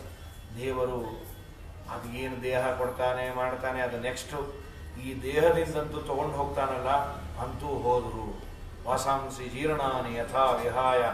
ಹಳೆಯ ಬಟ್ಟೆಯನ್ನು ತೆಗೆದು ಹೊಸ ಬಟ್ಟೆ ಕೊಟ್ಟಂತಪ್ಪ ಜೀವನಿಗೆ. ಹೌದು, ಜೀವನನ್ನ ದೇಹದಿಂದ ಹೊರಗೆ ಹಾಕೋದು ಯಾಕೆಂದ್ರೆ ಇದೇ ಕಾರಣ. ಜೀರ್ಣವಾದ ದೇಹ, ಆ ದೇಹದಿಂದ ಅವನಿಗೇನು ಉಪಯೋಗ ಬೀಳೋದಿಲ್ಲ, ಆದ್ದರಿಂದ ಇನ್ನೊಂದು ದೇಹ ಕೊಡಕ್ಕೆ ಹಾಕ್ತಾನೆ. ಮತ್ತಿಷ್ಟೇ ಅಲ್ಲ, ಆದಾವು ಹೋದವು ನಿನಗಯ್ಯ. ಅನೇಕ ದೇಹಗಳು ನಿನಗೆ ಆದವು ಹಾಗೂ ಹೋದವು. ಬಂದು ಬಹುನಿಮೆ ವ್ಯತೀತಾನಿ ಜನ್ಮಾನಿ ತವಚಾರ್ಜುನ ತಾನ್ಯಹಂ ವೇದ ಸರ್ವಾಣಿ ನತ್ವಂ ವೇತ್ತ ಪರಂತಪ. ಇಲ್ಲೊಂದು ಸುಂದರವಾದ ಪೂರ್ವಪಕ್ಷವನ್ನು ಮಧ್ವಾಚಾರ್ಯರು ಮಾಡಿಕೊಂಡಿದ್ದಾರೆ. ಜೀವನೂ ನಿತ್ಯ, ಪರಮಾತ್ಮನೂ ನಿತ್ಯ, ಇಬ್ಬರೂ ನಿತ್ಯರಾದ ಮೇಲೆ ಜೀವ ಪೂಜಕ, ದೇವರು ಪೂಜ್ಯ ಯಾಕೆ? When we are on the same status, when we are on the same platform, ಇಬ್ಬರೂ ಸಮಾನರು ಅಂದ ಮೇಲೆ ಇವನು ದೊಡ್ಡವನು ಅವನು ಸಣ್ಣವನು ಯಾಕೆ ಅಲ್ವಾ? ಇವತ್ತಿನ ಕ್ವಶನ್ನೇ ಅದೇ ಎಲ್ಲರದು, ಸೆಕ್ಯುಲರಿಸಮ್. ಇವನು ದೊಡ್ಡವನು ಅವನು ಸಣ್ಣವನು ಅನ್ನೋ ಮಾತೇ ಅಲ್ಲ. ನಾನು ನೀನು ಒಂದೇ ಅಪ್ಪ. ಇನ್ನೂ ತುಂಬಾ ರ್ಯಾಷನಲ್ ಆಗಿ ಮಾತಾಡ್ಬೇಕು. ಅವರಲ್ಲಿ ಹರಿಯೋದು ರಕ್ತ, ಇವರಲ್ಲಿ ಹರಿಯೋದು ರಕ್ತ. ಅವರು ಕಣ್ಣಿಂದಾನೆ ನೋಡೋದು, ಬಾಯಿಂದಾನೆ ತಿನ್ನೋದು, ಕಿವಿಯಿಂದಾನೆ ಕೇಳೋದು, ಕಾಲಿಂದಾನೆ ನಡೆಯೋದು. ಮತ್ತೆ ಅವರು ದೊಡ್ಡವರು, ನಾವು ಸಣ್ಣವರು ಯಾಕೆ? ವಯಸ್ಸಲ್ಲಿ ದೊಡ್ಡವರು, ಓಕೆ ಒಪ್ಕೊಂಬೇಡ. ಆದರೆ ಅವರು ತುಂಬಾ ಸಾಧನೆ ಗೀಧನೆ ಅವೆಲ್ಲ ನಾವು ಒಪ್ಪೋದಿಲ್ಲ. ಏನು ಸಾಧನೆ? ಅವರಲ್ಲೂ ದೇವರಿದ್ದಾನೆ, ನಮ್ಮಲ್ಲೂ ದೇವರಿದ್ದಾನೆ. ಹೀಗೆಲ್ಲ ನಮ್ಮ ವಾದಗಳೆಲ್ಲ ಇದೆ, ಮೊಂಡು ವಾದಗಳು. ಭಗವದ್ಗೀತೆಯಲ್ಲಿ ದೇವರಂದ ಈ ತರಹ ಪ್ರಶ್ನೆ ಮಾಡ್ಬೋದು. ಅರ್ಜುನ, ನಾನು ಜೀವ, ನೀನು ದೇವ ಇರಬಹುದು, ನಾನು ನಿತ್ಯ, ನೀನು ನಿತ್ಯ, ನಿನಗೂ ನನಗೂ ಸಮಾನವಾದ ಯೋಗ್ಯತೆ ಅಂತಾಯ್ತಲ್ಲ, ನೀ ದೊಡ್ಡವನು ನಾನು ಸಣ್ಣವನು ಯಾಕೆ? ಅದನ್ನ ವ್ಯಾಸರಾಜರು ಆದಾವು ಹೋದಾವು ನಿನಗಯ್ಯ, ಅನೇಕ ಜನ್ಮಗಳು ಬಹುನಿಮೆ ವ್ಯತೀತಾನಿ ತವ ಜನ್ಮಾನಿ ಚಾರ್ಜುನ. ಆ ಚಾರ್ಜುನ ಅನ್ನೋದನ್ನ ಏನೋ ವ್ಯತ್ಯಾಸ ಮಾಡಿದ್ರು ಒಬ್ರು ಯಾರೋ. ಅರ್ಜುನನ ಡೇಟ್ ಆಫ್ ಬರ್ತ್ ಏನು? 4 ಜೂನ್ ಅಂತ ಹೇಳಿ. ಜೂನ್ ತಿಂಗಳಲ್ಲಿ 4ನೇ ತಾರೀಕು ಹುಟ್ಟದ ಅಂತ. ಚಾರ್ಜುನ ಅಂದ್ರೆ ಅರ್ಜುನ ಅಂತಷ್ಟೇ. ಅನೇಕ ಜನ್ಮಗಳು ನಿನಗೆ ಆಗಿ ಹೋದವು, ನನಗೆ ಅನೇಕ ಅವತಾರಗಳಾಗಿದೆ. ನೀನೇನ್ ಪ್ರಶ್ನೆ ಕೇಳದೆ? ನೀನು ನಾನು ನಿತ್ಯರಾದ ಮೇಲೆ ಕೃಷ್ಣ ಪೂಜೆ ಯಾಕೆ, ಅರ್ಜುನ ಪೂಜೆ ಯಾಕೆ ಅಂತಲ್ವಾ? ಆದದ್ದೆಲ್ಲ ನನಗೆ ಗೊತ್ತು, ನಿನಗೆ ಗೊತ್ತಿಲ್ಲ, ಆದ್ದರಿಂದಲೇ ನಾನು ಪೂಜ್ಯ, ನೀನು ಪೂಜಕ. ತಾನ್ಯಹಂ ವೇದ, ನಾನು ಎಲ್ಲವನ್ನ ತಿಳಿದೇನೆ. ನತ್ವಂ ವೇತ್ತ, ನಿನಗೆ ಗೊತ್ತಿಲ್ಲ. ನಮ್ಗೇನು ಗೊತ್ತು? ಹಿಂದಿನ ಜನ್ಮ ಯಾವುದೋ ಆಗಿತ್ತೋ ಗೊತ್ತಿಲ್ಲ, ಮುಂದಿನ ಜನ್ಮ ಏನು ಬರುತ್ತೆ ಗೊತ್ತಿಲ್ಲ. ಮುಂದಿನ ಜನ್ಮ ಅಲ್ಲ, ನಾಳೆ ದಿನ ಏನಾಗುತ್ತೆ ಗೊತ್ತಿಲ್ಲ. ಹಾಗಾಗಿ ದೇವರಂತಾನೆ, ದೇವರು ಪೂಜ್ಯ ಯಾಕೆ? ನಾವ್ಯಾಕೆ ಪೂಜೆಯನ್ನ ಮಾಡಬೇಕು? ನಿತ್ಯೋ ನಿತ್ಯಾನಾಂ ಚೇತನಶ್ಚೇತನಾನಾಂ ಅಂತ ಶ್ರೀಮದಾಚಾರ್ಯ ಒಂದು ಸುಂದರವಾದ ಮಾತನ್ನ ಉಪನಿಷತ್ತದ್ದು ಬರೀತಾರೆ. ನಿತ್ಯರಲ್ಲಿ ನಿತ್ಯ. ಇದೇನು ನಿತ್ಯರಲ್ಲಿ ನಿತ್ಯ? ಎರಡೂ ನಿತ್ಯ ಅಂದಮೇಲೆ ಎರಡೂ ಒಂದೇ ಅಲ್ವಾ? ಇಲ್ಲ, ಜೀವನೂ ನಿತ್ಯ, ಪರಮಾತ್ಮನೂ ನಿತ್ಯ ಹೌದು. ಆದರೆ ಒಂದು ದೊಡ್ಡ ಡಿಫರೆನ್ಸ್ ಇದೆ. ಅನಿತ್ಯತ್ವಂ ದೇಹ ಹಾನಿ ದುಃಖ ಪ್ರಾಪ್ತಿ ಅಪೂರ್ಣತ ನಾಶಶ್ಚತುರ್ವಿಧ ಪ್ರೋಕ್ತ.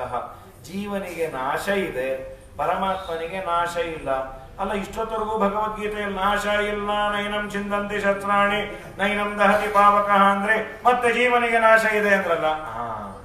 ನಾಶ ಅಂದ್ರೆ ಸ್ವರೂಪ ನಾಶ ಅಲ್ಲ, ನಾಶ ಅಂತ ವ್ಯವಹಾರ ಮಾಡುವ ಒಂದು ಸ್ಟೇಟಸ್ ಇದೆ ಜೀವನಿಗೆ. ಏನದು? ಅನಿತ್ಯತ್ವ. ನಾಶ ಅನ್ನೋದು ಟೋಟಲ್ 4 ಬಗೆ. 4 ಬಗೆ ಜೀವನಿಗೆ 4 ಬಗೆ ಇಲ್ಲ. ಅನಿತ್ಯತ್ವ. ಅನಿತ್ಯ ಅಂದ್ರೆ ಇಷ್ಟು ದಿನ ಇರುತ್ತೆ, ಆಮೇಲೆ ಹೋಗುತ್ತೆ. ಕೆಲವು ಈ ಬಟ್ಟೆ ಮನೆಯೋ ಯಾವ್ದನ್ನ ಕಟ್ಟಿರ್ತೇವೆ, ಒಂದು 50 ವರ್ಷವೋ 100 ವರ್ಷವೋ ಆದ್ಮೇಲೆ ಆ ಪದಾರ್ಥ ಅದು ಹಾಳಾಗಿ ಹೋಗುತ್ತೆ, ಹೋಗಿಬಿಡತ್ತೆ. ಅನಿತ್ಯವಾದದ್ದು. ಸೊ ಅದು ನಿತ್ಯ ಅಲ್ಲ, ಅದನ್ನ ನಾಶ ಅಂತೀವಿ. ಅದು ಇಲ್ಲ ಜೀವನಿಗೆ. ಆದರೆ ಜೀವನಿಗೆ ದೇಹ ಹಾನಿ, ದೇಹ ಬರೋದು, ದೇಹ ಹೋಗೋದಿದೆ, ಅದು ದೇವರಿಗೆ ಇಲ್ಲ. ಇದು ಒಂದು ಬಗೆಯ ನಾಶ. ಜೀವನಿಗೂ ಪರಮಾತ್ಮನಿಗೂ ಡಿಫರೆನ್ಸ್. ದುಃಖ ಪ್ರಾಪ್ತಿ, ಜೀವನಿಗೆ ದುಃಖ ಇದೆ, ದುಃಖ ಬರುತ್ತೆ. ದೇವನಿಗೆ ಅದಿಲ್ಲ, ಬೇಕಾದಷ್ಟು ದುಃಖ ಇದೆ. ಇನ್ನು ಅರ್ಧಂಬರ್ಧ ತಿಳುವಳಿಕೆ ಇದೆಯಲ್ಲ, ಇದೊಂದು ನಾಶ ಅಂತ. ಈ ತುಂಬ ದುಃಖ ಇದ್ದಾಗ ಹಾಗೆ ವ್ಯವಹಾರ ಮಾಡ್ತಾರೆ. ತುಂಬಾ ಕಷ್ಟ ಇದ್ದವ್ರನ್ನ ಹೇಗಿದ್ದೀರಿ ನೀವು? ಏನೋ ರೀ, ದೇವರು ನಮ್ಗೆ ಇನ್ನೂ ದೇವರಿಗೆ ನಮ್ಮ ಮೇಲೆ ಕರುಣೆ ಬಂದಿಲ್ಲ. ಯಾಕೆ ಅಂದ್ರು, ನಮ್ಮನ್ನು ಕರ್ಕೊಂಡಾದ್ರೂ ಹೋಗಬಾರ್ದ ಅಂದ್ರೆ ಎಲ್ಲವನ್ನ ಕಳೆದುಕೊಂಡು ಇನ್ನೇನೂ ಇಲ್ಲ ಅವರಿಗೆ, ಬದುಕೇ ಭಾರ ಆದಾಗ ಅಂಥವರನ್ನು ಏನು ಸಾಂತ್ವನ ಮಾಡೋದು? ನೀವು ಹೇಗಿದ್ದೀರಿ, ಚೆನ್ನಾಗಿದ್ದೀರಾ ಅಂದ್ರೆ ಏನೋ ಇದೀವಿ, ದೇವ್ರ ಕಣ್ಣಿಗೆ ನಾವು ಕಾಣ್ತಾ ಇಲ್ಲ, ಅವನು ಯಾವತ್ತು ಕಟ್ಕೊಂಡು ಹೋಗ್ತಾನೋ. ತುಂಬ ದುಃಖ ಇದ್ರೆ ಅದು ಒಂದು ನಾಶವೇ. ಅಪೂರ್ಣತ, ಅರ್ಧಂಬರ್ಧ ತಿಳುವಳಿಕೆ, ಅದೊಂದು ನಾಶವೇ. ಅದು ನಾವು ನಾಶ ಆಗಿ ಇನ್ನೊಬ್ರಿಗೂ ನಾಶ ಮಾಡ್ತೀವಿ. ಈ ಅರ್ಧಂಬರ್ಧ ತಿಳುವಳಿಕೆ ಇದೆಯಲ್ಲ, ತುಂಬಾ ಕಷ್ಟ ಇದೆ. ಈ ತರಹದ ಯಾವ ಅವಸ್ಥೆಯೂ ದೇವರಿಗೆ ಇಲ್ಲ. ಆದ್ದರಿಂದ ನಿತ್ಯರಲ್ಲಿ ನಿತ್ಯ. ಅದನ್ನೇ ಆದಾವು ಕೋದಾವು ನಿನಗೆ ಅಯ್ಯ ನನಗಿಲ್ಲ, ಅದನ್ನ ಬಲ್ಲೇನಯ್ಯ, ಅದನ್ನು ನಾನು ಕಂಡಿದ್ದೇನೆ. ಇದರ ಮೇಲೆ ಮತ್ತೊಂದು ಪ್ರಶ್ನೆಯನ್ನು ಮಾಡ್ತಾನೆ ಕೃಷ್ಣ. ನಿನ್ನ ದೃಷ್ಟಿಯಲ್ಲಿ ಜ್ಞಾನ ದೊಡ್ಡದೋ ಕರ್ಮ ದೊಡ್ಡದೋ? ಭಗವದ್ಗೀತೆಯಲ್ಲಿ ದೊಡ್ಡ ಚರ್ಚೆ ಇದೆ. ಜ್ಞಾನ ದೊಡ್ಡದೋ ಕರ್ಮ ದೊಡ್ಡದೋ? ಕೃಷ್ಣ ಕೆಲವು ಕಡೆ ಹೇಳಿದ್ದು ಜ್ಞಾನಕ್ಕೆ ಹೆಚ್ಚು ಪ್ರಾಶಸ್ತ್ಯವನ್ನ ಕೊಟ್ಟಾಗಿದೆ. ಜಾಯಸಿ ಚೇತ್ ಕರ್ಮಣಸ್ತೆ ಮತಾ ಬುದ್ಧಿರ್ ಜನಾರ್ದನ ತತ್ಕಿಂ ಕರ್ಮಣಿ ಘೋರೇಮ ನಿಯೋಜಯಸಿ ಕೇಶವ. ನಾವು ಲೋಕದಲ್ಲೂ ಅದನ್ನೇ ಕೇಳಿದ್ದೀವಿ. ಕರ್ಮಾಚರಣಕ್ಕೆನ್ನ ಜ್ಞಾನಿಗಳು ದೊಡ್ಡವರು. ನಮ್ಗ ಮೆಂಟಲಿ ಅದು ನಾವು ಪುಣ್ಯವಂತರೆ. 10 ಬಾರಿ ಅದನ್ನ ಪುರಾಣದಲ್ಲಿ ದೊಡ್ಡವರ ಬಾಯಿಂದ ಕೇಳಿ ಕೇಳಿ ಕೇಳಿ ಯಾರೇ ದೊಡ್ಡವರು ನೋಡಿದ್ರು ನಮಸ್ಕಾರ ಮಾಡ್ತೀವಿ. ನೀವು ವಯೋವೃದ್ಧರು ಮಾಡಬೇಡ್ರಿ, ವಯಸ್ಸೊಂದಾಗಿದೆ, ನೀವು ತಿಳ್ಕೊಂಡಿದ್ದೀರಿ. ಏನ್ ತಿಳಿದಿರತ್ತೋ ನಮ್ಮ ಹಣೆ ಬರ ನಮಗೆ ಗೊತ್ತಿರತ್ತೆ, ಅದು ಬೇರೆ. ಅಂತೂ ನಮ್ಮ ಸಿದ್ಧಾಂತದಲ್ಲಿ ಒಂದು ನಮಗೆ ತಲೆಯಲ್ಲಿದೆ, ದೊಡ್ಡವರಿಗೆ ಭಾಗಬೇಕು, ದೊಡ್ಡವರಿಗೆ ಭಾಗಬೇಕು.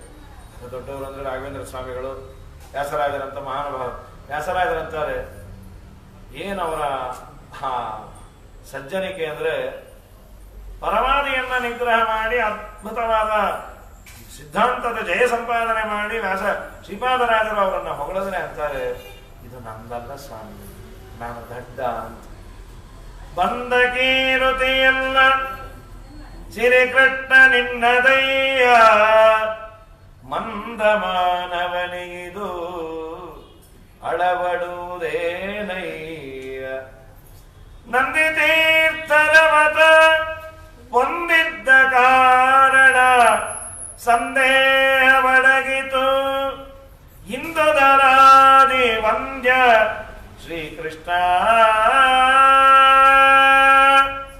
ಬಂದ ಕೀರುತಿಯಲ್ಲ ಸ್ವಾಮಿ, ಇದು ನಂದಲ್ಲ, ಅದು ಮಂದಮಾನವನಿಗಿದು ಅಳವಡುವುದೇನಯ್ಯ ಅನ್ನೋದು ಕ್ವಶನ್ ಮಾರ್ಕ್. ಅದು ದಡ್ಡರಿಗೆ ಇದು ಸಾಧ್ಯವಾದೀತ ಇಲ್ಲ ಅಂತಾನೂ ಆಗತ್ತೆ. ನಾನು ದಡ್ಡ ಸ್ವಾಮಿ, ನಾನೇನ್ ಮಾಡ್ತೇನೆ? ಮತ್ ಯಾರು ಮಾಡಿದ್ದು? ಆನಂದ ತೀರ್ಥರ ಮತದಲ್ಲಿ ಬಂದದ್ದರಿಂದ ನನ್ನಲ್ಲಿ ನಿಂತು ಅವರು ಮಾಡಿಸ್ಕೊಂಡಿದ್ದು. ಎಂತ ಸೌಜನ್ಯ, ಎಂತ ಕೆಲಸ ಮಾಡಿದ್ದು ವ್ಯಾಸರಾಜರು ಮಾಡಿದ ಅದ್ಭುತವಾದ ಕೆಲಸ.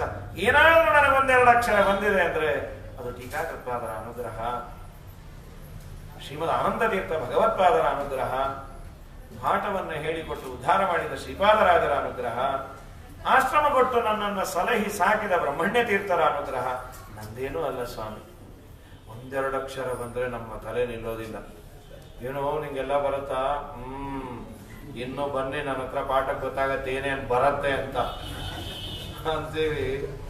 ಅಂತಾರೆ ಗಡು ಗರ್ಜಿಪಗೆ ಸರಿಯಂತೆ ನಿಮ್ಮವದ ಗಡನೆಯ ಕೇಳುತ್ತ ನುಡಿ ಮುಂದೋಡದೆ ಗಡಗಡ ನಡಗುತ್ತ ಮಾಯಿಗೋ ಮಾಯಿಗಳು ಅಡವಿಯಲ್ಲಡಗುವು ನಿಮ್ಮ ಭೀತಿಯಲಿ ಎದುರಾರೈ ಪ್ರಭುವೇ ಸಮನಾರೈ ಮದನ ಗೋಪಾಲನ ಪ್ರಿಯ ಜಯರಾಯ ಎದುರಾರೈ ನಿಮಗೆ ಸಮನಾರೈ.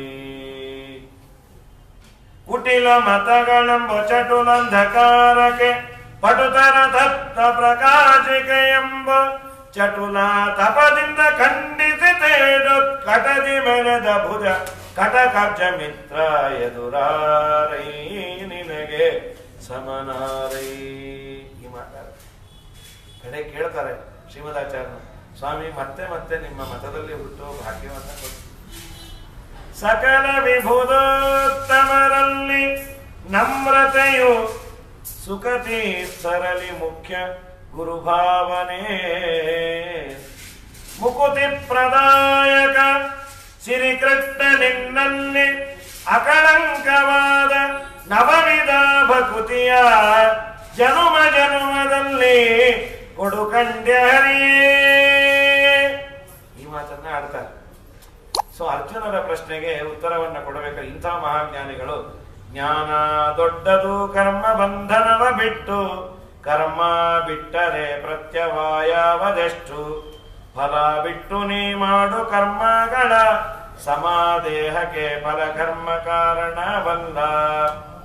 ಜ್ಞಾನ ದೊಡ್ಡದು ಕರ್ಮ ದೊಡ್ಡದು. ಜ್ಞಾನವೇ ದೊಡ್ಡದು ಅನ್ನುವುದಾದ್ರೆ ಇಂಥ ಘೋರವಾದ ಕರ್ಮವನ್ನ ನಾನು ಯಾಕೆ ಮಾಡಬೇಕು? ಇದು ಅರ್ಜುನರ ಪ್ರಶ್ನೆ. ಅದಕ್ಕೆ ಕೃಷ್ಣ ಕೊಟ್ಟ ಉತ್ತರ ಏನು ಅಂದ್ರೆ, ನೋಡಪ್ಪ, ಕರ್ಮವನ್ನ ಬಿಟ್ಟರೆ ಮಹಾಪಾಪ ಇದೆ. ಕುರುವನ್ನೇವೇಹ ಕರ್ಮಾಣಿ. ನಮ್ಮ ಟೈಮ್ ಟೇಬಲ್, ನಮ್ಮ ವರ್ಣಾಶ್ರಮೋಚಿತವಾದ ಕರ್ಮ ಏನಿದೆ ಅದನ್ನ ಮಾಡಲೇಬೇಕು. ಜ್ಞಾನ ಸಂಪಾದನೆಗಾಗಿ ಕರ್ಮ ಸಂಕೋಚ ಮಾಡು, ಕರ್ಮ ಬಿಡೋದಲ್ಲ. ಎಲ್ಲೋ ಪಾಠ ಆಗತ್ತೆ. 100 ಗಾಯತ್ರಿ ಜಪ ಮಾಡ್ತಾ ಇದ್ದೆ, ಅದನ್ನ ಮಾಡ್ತಾ ಕೂತ್ರೆ ಪಾಠ ಮುಗಿದೋಗುತ್ತೆ. 10 ಗಾಯತ್ರಿ ಜಪ ಮಾಡಿ ಪಾಠಕ್ಕೆ ಹೋಗು. ಪಾಠದಿಂದ ಬಂದ ಮೇಲೆ ಮತ್ತೆ ಬೇಕಾದ್ರೆ ಗಾಯತ್ರಿ ಜಪವನ್ನ ಕಂಟಿನ್ಯೂ ಮಾಡು. ಅದು ಬಿಟ್ಬಿಟ್ಟು ಪಾಠದ ಸಲುವಾಗಿ ಸಂಧ್ಯಾವನ್ನೇ ಬಿಟ್ಬಿಟ್ಟೆ. ಇತ್ತೀಚೆಗೆ ಆಚಾರ ಪಾಠನೂ ಬಿಟ್ಬಿಟ್ರು. ಅಮ್ಮು ಬೋಯ ಸೊಮ್ಮು ಬೋಯ ಶನಿ ಪದ್ಯ ಪಾಠನೂ ಬಿಟ್ಟೆ, ಈ ಕಡೆ ಆಚಾರ ಬಿಟ್ಟುಬಿಟ್ರು. ಎರಡೂ ಬಿಟ್ಟ ಮೇಲೆ ಎಂತಿದೆ ಅಂತ ನಮ್ಮಕ್ಕ. ಇದು ದೊಡ್ಡದ. ಕರ್ಮಾಚರಣೆಯನ್ನ ಅತ್ಯವಶ್ಯಕವಾಗಿ ನಾವೆಲ್ಲರೂ ಮಾಡಲೇಬೇಕು. ಕುರುವನ್ನೇವೇಹ ಕರ್ಮಾಣಿ. ಕರ್ಮ ಸಂಕೋಚ ಮಾಡಬಹುದು ಅಂತಿದೆ. ಅದು ಯಾವಾಗ?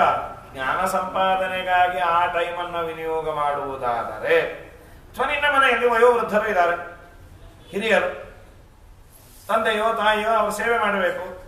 4 ಗಂಟೆ ನೀವು ಪೂಜೆ ಮಾಡಿ ಕೂತ್ರೆ ಪಾಪ ಅವ್ರಿಗೇನೋ 1 ಗಂಟೆ ಒಂದು ಮಾತ್ರೆ ಕೊಡಬೇಕು, ಕೈಲಾಗೋದಿಲ್ಲ, ಮನೇಲಿ ಯಾರ ಗತಿ ಇಲ್ಲ. ಆಗ ನೀನು ಬೇಕಾದ್ರೆ ಪೂಜೆಯನ್ನು ಬಿಟ್ಟು ಅವ್ರ ಸೇವೆಯನ್ನು ಮಾಡು. ಒಂದು ಅರ್ಧ ಗಂಟೆ ಪೂಜೆ ಮಾಡಿ, ಅದು ಬಿಟ್ಬಿಟ್ಟು 4 ಗಂಟೆ ಪೂಜೆಗೆ ನಾನು ಕೂತ್ಕೋತಾ ನೀವು ಹೂ ಅನ್ಬೇಕಲ್ಲ. ಅಲ್ಲಿಂದವನೇ ನಾನು ಹಲಗಾರ್ತಿ ಬಿಸಾಕದೆ ಅಂದ್ರೆ ಏನ್ ಮಾಡ್ಬೇಕು? ವಯಸ್ಸಾಗಿದೆ, ಅನಿವಾರ್ಯತೆ ಇದೆ, ಡಿಪೆಂಡೆನ್ಸ್ ಇದೆ. ಏನೋ 1 ಗಂಟೆ 2 ಗಂಟೆ ನನ್ನ ಸುದ್ದಿ ಬರಬೇಡ ಇರ್ಬೋದು. ನಾನು 4 ಗಂಟೆ ಪೂಜೆ ಮಾಡ್ತೀನಿ, ನೀವು ಹೂ ಅನ್ಬೇಕು ಅಂದ್ರೆ ಅದು ಬಿಡು, ಅಡ್ಡಿ ಇಲ್ಲ. ಈ ಪೂಜೆಯನ್ನು ಮಾಡು. ನಿನ್ನ ಕರ್ತವ್ಯ ಕರ್ಮ ಪೂಜೆಯನ್ನ ಮಾಡು, ಸಂಧ್ಯಾವಂದನೆಯನ್ನ ಮಾಡು, ಬಿಡು ಅಂತ ಹೇಳಿಲ್ಲ. ಮಾಡುವ ಕರ್ಮಗಳಲ್ಲಿ ಸಂಕೋಚ ಮಾಡು. ಯಾವಾಗ? ಆ ಸಮಯವನ್ನ ಇನ್ನೊಂದು ಒಳ್ಳೆಯ ಕೆಲಸಕ್ಕೆ ವಿನಿಯೋಗ ಮಾಡೋದಾದರೆ. ನಮ್ದು ಏನಾಗಿದೆ, ಸಂಕಲ್ಪ ಒಳ್ಳೆಯದಕ್ಕೆ ವಿನಿಯೋಗ ಮಾಡ್ತೀವಿ ಅಂತ, ಸಂಕೋಚ ಅಲ್ಲೂ ಮಾಡ್ತೀವಿ ಇಲ್ಲೂ ಮಾಡ್ತೀವಿ. ಅದು ಮಾಡಬಾರ್ದು. ಅರ್ಜುನರಿಗೆ ಹೇಳಿದ್ದು ಕರ್ಮಯೋಗಿಗಳು ಜ್ಞಾನಯೋಗಿಗಳು ಅಂತಿದ್ದಾರೆ ಅಂತ ಅದು ವಿಸ್ತಾರವಾಗಿ ಬರುತ್ತೆ. ಕೇವಲ ಕರ್ಮಾಚರಣೆಯನ್ನ ಮಾಡೋರು, ಕೇವಲ ಜ್ಞಾನ ಸಂಪಾದನೆ ಮಾಡೋರು ಅಂತ ಇಲ್ಲೇ ಇಲ್ಲ. ಜ್ಞಾನ ಪ್ರಚುರರು, ಕರ್ಮ ಪ್ರಚುರರು. ಅದು ಜ್ಞಾನಯೋಗಿಗಳು ಯಾರು ಗೊತ್ತಾ? ನಾವ್ಯಾರು ಆ ಕ್ಯಾಟಗರಿಯಲ್ಲಿ ಬರೋದೇ ಇಲ್ಲ. ನಮಗೊಂದು ಭ್ರಮೆ ಇದೆ, ಇವರೆಲ್ಲ ಜ್ಞಾನಯೋಗಿಗಳು ಅಂತ. ಸನಕ ಸನಂದನಾದಿಗಳು ಜ್ಞಾನಯೋಗಿಗಳು ಅಷ್ಟೇ. ಕರ್ಮಯೋಗಿಗಳು ಅಂದ್ರೆ ನಮ್ಮ ಜೀವನದಲ್ಲಿ ಹೆಚ್ಚಾಗಿ ಕರ್ಮಾಚರಣೆಯನ್ನೇ ಮಾಡಬೇಕು. ನಮಗೇನು ಹೇಳಿದ್ದಾರೆ? ಕರ್ಮಾಚರಣೆಯನ್ನ ಮಾಡಿ ಒಂದಿಷ್ಟು ಜ್ಞಾನ ಸಂಪಾದನೆ ಮಾಡೋದೇ ವಿನಃ ನಮಗೆ ವಾಯುಸ್ತುತಿ ಬಂತು ರೀ, ಜ್ಞಾನಿಗಳಿಗೆ ಕರ್ಮ ಅಂತ ಹೇಳಿ ನಾನು ಬೆಳಗ್ಗೆ ಸಂಧ್ಯಾವಂದನೆ ಬಿಟ್ಟುಬಿಟ್ಟೆ ಅಂತ. ವಾಯುಸ್ತುತಿ ಬಂದಿದ್ದಕ್ಕೆ ಸಂಧ್ಯಾವಂದನೆ ಬಿಟ್ಟ್ಯಾ? ಇನ್ನು ಸುಮಧ್ವಿಜ ಬಂದ್ರೆ ಏನೇನು ಬಿಡ್ತೀಯೋ. ಹಾಗಾಗಿ ಅದಲ್ಲ. ಪ್ರಕೃತದಲ್ಲಿ ಅಂದ್ರು ನೋಡು, ಕರ್ಮದಲ್ಲೇ ನಿನಗಧಿಕಾರ ಫಲತ ದೂರ ಧನಂಜಯಗೋಸ್ಕರ. ಕರ್ಮದಲ್ಲೇ ನಿನಗೆ ಅಧಿಕಾರ. ನೀನು ಕರ್ಮಣ್ಯೇವ ಅಧಿಕಾರಸ್ಥೇ ಮಾ ಫಲೇಷು ಕದಾಚನ. ಕರ್ಮದ ಫಲದ ಬಗ್ಗೆ ಚಿಂತನೆ ಮಾಡಬೇಡ. ಇದು ಒಂದು ರೀತಿಯಲ್ಲಿ ಮೇಲುನೋಟಕ್ಕೆ ತಪ್ಪು ಅರ್ಥವನ್ನ ಕೊಡುತ್ತೆ. ಕರ್ಮಾಚರಣೆ ಮಾಡ್ತಾ ಇರು, ಆದ್ರೆ ನಿನಗೆ ಸಂಬಳದ ಬಗ್ಗೆ ಕಾಳಜಿ ಮಾಡಬೇಡ. ಯಾವುದೇ ಇಂಟರ್ವ್ಯೂಗೆ ಹೋದಾಗ ಸಂಬಳ ಏನು? ಕೆಲಸ ಕೊಟ್ರೆ ಸಾಕು. ಸಂಬಳ ಕರ್ಮಣ್ಯೇವಾಧಿಕಾರಸ್ಥೇ ಮಾ ಫಲೇಷು ಕದಾಚನ. I am expecting this much, negotiable. ಇಷ್ಟು ನಾನು ಎಕ್ಸ್ಪೆಕ್ಟ್ ಮಾಡ್ತಾ ಇದ್ದೇನೆ, ನೀವು ಹೆಚ್ಚು ಕಡಿಮೆನೂ ಕೊಡಬಹುದು ಅಂತಾರೆ ವಿನಃ ಕರ್ಮಣ್ಯೇವಾಧಿಕಾರಸ್ಥೇ ಮಾ ಫಲೇಷು ಕದಾಚನ ಇದೇನಿದು? ಅದಕ್ಕೆ ವ್ಯಾಖ್ಯಾನ ಬರೆದಿದೆ. ಯಾಕೆಂದ್ರೆ ಅದ್ರ ಮೇಲೆ ತುಂಬಾ ದೊಡ್ಡ ಆಕ್ಷೇಪ ಇದೆ. ಕೃಷ್ಣ ಏನಿದು? ಕೆಲಸ ಮಾಡು, ಆದರೆ ನಿನಗೆ ಸಂಪಾದನೆ ಇಲ್ಲ. ಪ್ರತಿಯೊಬ್ಬನೂ ಕೆಲಸ ಮಾಡೋದು ಯಾಕೆ? 4 ಕಾಸು ಬರುತ್ತೆ ಅಂತ. ಅದು ಬಿಟ್ಬಿಟ್ಟು ಪ್ರತಿಯೊಬ್ಬರು ಅಡಿಗೆ ಕಾರ್ ಡ್ರೈವಿಂಗ್ ಮಾಡ್ತಾನೆ. ನಿಂಗೇನು ಸ್ವಾಮಿ ನೀವು ಬಾಟಾ ಏನು ಕೊಡ್ತೀರಿ? ಬಾಟಾ ಕಂಪನಿ ಇದೆ, ನನಗೆ ಚಪ್ಪಲಿ ಕೊಡಿಸ್ತೀನಪ್ಪ, ನೀನು ಓಡಿಸ್ತಾನೇ ಇರೋ ಕಾರ್. ಅಲ್ಲ ನಮಗೆ ಸಂಬಳ ನಾವು ಯಾರು ಕೊಡಕ್ಕೆ? ಕರ್ಮಣ್ಯೇವಾಧಿಕಾರಸ್ಥೆ ಮಾಫಲೇಶು ಕದಾಚನ ಅಂದರೆ ಮಾಡ್ತೀನಿ ಕೂತ್ಕೊ ಅಂತ ಹೇಳಿ ಹಿಂದೆ ಕೂತಾಗ ಒಂದ್ಸಲಿ ರಿವರ್ಸ್ ತೊಗೊಂಡೋಗಿ ಯಾವುದೋ ಹೊಡಿತಾನೆ. ಅದಲ್ಲಲ್ಲ. ಹಾಗಾದ್ರೆ ಏನ್ ಮಾಡಬೇಕು? ಅದಕ್ಕೆ ಅಂದರು ಕರ್ಮಾಚರಣೆಯನ್ನ ಮಾಡುವ ಸಂದರ್ಭದಲ್ಲಿ ಫಲದ ಬಗ್ಗೆ ತುಂಬಾ ನಿರೀಕ್ಷಣೆಯನ್ನ ಮಾಡಬೇಡ. ಒಮ್ಮೆ ಈ ಫಲ ಸಿಗತ್ತೆ ಅನ್ನೋದನ್ನ ಫಿಕ್ಸ್ ಆಗು. ಅದು ಪ್ರೈಮರಿ ಫಲ. ದೇವರ ಅನುಗ್ರಹ ಮೋಕ್ಷ ರೂಪದ ಫಲವನ್ನ ದೇವರು ಕೊಡ್ತಾನೆ. ಅದು ಬಿಟ್ಟು ಯಾವ್ದಾವ್ದೋ ಪೆದ್ದಾಗಿ ಏನೋ ಸಣ್ಣ ಪುಟ್ಟದ್ದು ಕೇಳಬೇಡ ಅಂತ ಒಂದು. ಈಗ ನಾನು SLCಯಲ್ಲಿ ರ್ಯಾಂಕ್ ಬರಬೇಕು ಅಂದ್ರೆ ಏನ್ ಮಾಡಬೇಕು? 12 ತಿಂಗಳು ಓದಬೇಕು. ಅದು ಬಿಟ್ಬಿಟ್ಟು ರ್ಯಾಂಕ್ ಬರಬೇಕು ಅಂದ್ರೆ ರ್ಯಾಂಕ್ ಬಂದ ಮೇಲೆ ಏನೇನು ನನಗೆ ಸನ್ಮಾನ ಮಾಡ್ತಾರೆ ಅದನ್ನೆಲ್ಲ ವಿಚಾರ ಮಾಡ್ತಾ ಇದ್ರೆ, ರ್ಯಾಂಕ್ ಬಂದ ಮೇಲೆ ಆ ಮಠದವ್ರು ಕರೆದು ಶಾಲು ಹೊದಿಸ್ತಾರೆ, ಈ ಮಠದವ್ರು ಕರೆದು ಶಾಲು ಹೊದಿಸ್ತಾರೆ. ಇಬ್ರು ಒಂದೇ ಕಲರ್ ಶಾಲು ಹೊದಿಸ್ಬಿಟ್ರೆ ಹೇಗೆ? ಅವನು SLC ರ್ಯಾಂಕ್ ಬರೋದಿಲ್ಲ, ಫೈಲ್ ಹಾಕಿ ಹೋಗ್ಬಿಟ್ಟ, ಪುಸ್ತಕನೇ ಮುಟ್ಟದೆ. ಫಲದ ಬಗ್ಗೆ ನೀನು ತುಂಬಾ ಕಾಳಜಿ ಮಾಡಬೇಡ, ದೇವರು ಕೊಡ್ತಾನೆ. ದೇವರ ಸ್ವಭಾವ ಏನು ಗೊತ್ತಾ? ನೀನು ಕೇಳು, ಕೇಳದೇ ಇರು. ನೀನು ಮಾಡುವ ಕರ್ಮಕ್ಕೆ ಇಷ್ಟಂತ ಫಿಕ್ಸ್ ಮಾಡೇ ಇದ್ದಾನಂತ. ಲೋಕದಲ್ಲಿ ನಾವು ಹಾಗಲ್ಲ. ಯಾರಾದ್ರೂ ಕೆಲಸ ಮಾಡಿದಾಗ ಕೇಳದೇ ಇದ್ರೆ ಸದ್ಯ ಹೋಗ್ಲಿ ಬಿಡು, ಕೇಳಲಿಲ್ಲ, ಎಲ್ಲೋ ಬೆದ್ದು ಮರೆತಿರ್ಬೋದು ಅನ್ಕೋತೀವಿ. ನಮ್ಮ ಸ್ವಾಮಿ ಹಾಗಲ್ಲ.